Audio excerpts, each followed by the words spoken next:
আসসালামু আলাইকুম। বিসমিল্লাহির রহমানির রহিম। নাহমাদুহু ওয়া নুসাল্লি আলা রাসূলিহিল কারীম।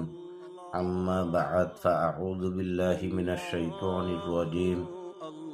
প্রিয় দিনদার ভাই ও বন্ধুগণ, আজকে দিনের দাওয়াত না থাকার কারণে, দিনের দাওয়াত দুর্বল হওয়ার কারণে ঘরে ঘরে জনে জনে বদ্দিনী আর গুনাহ মানুষের মধ্যে ঢুকে গিয়েছে। আজকে যারা গুনাহের মধ্যে জড়িত তারা আমাদেরই মা, বাবা, ভাই, বোন, আত্মীয় স্বজন, আমাদেরই প্রতিবেশী, আমাদেরই কালেমাওয়ালা ইমানওয়ালা ভাই ও বন্ধুগণ। তারা ভাই ও বন্ধুগণ, হুজুর পাক সাল্লাল্লাহু আলাইহি ওয়াসাল্লাম এসেছিলেন বদ্দিনীকে খতম করে মানুষের মধ্যে দিনকে ঢুকিয়ে আল্লাহওয়ালা বানানোর জন্যে। আর যারা আল্লাহওয়ালা হওয়ার জন্য যথেষ্ট চেষ্টা করেছেন, কোনো কারণবশত হয়তো হতে পারেনি, কিন্তু হওয়ার চেষ্টার ফলশ্রুতি হিসাবে অনেক ঘটনা, অনেক কারগুজারি আমাদের নিকট এসেছে।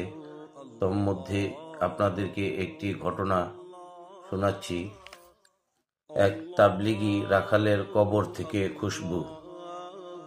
পাঞ্জাবে একটি জামাত গিয়েছিল, সেখানে এক আল্লাহওয়ালার সাথে মোলাকাত হলো। তিনি বললেন, আমাদের গ্রামে এক রাখাল ছিল, সে ছিল মূর্খ। শৈশবে কুরআন শিক্ষার সুযোগ না হওয়ায় শেষ বয়সে সে খুব আফসোস করত যে আল্লাহ পাকের কালাম তিলাওয়াত করা থেকে আমি বঞ্চিত। কিন্তু আল্লাহর কালামের সাথে তার খুব মহব্বত ছিল। মৃত্যুর পরে তার কবর থেকে খুশবু আসতে লাগলো।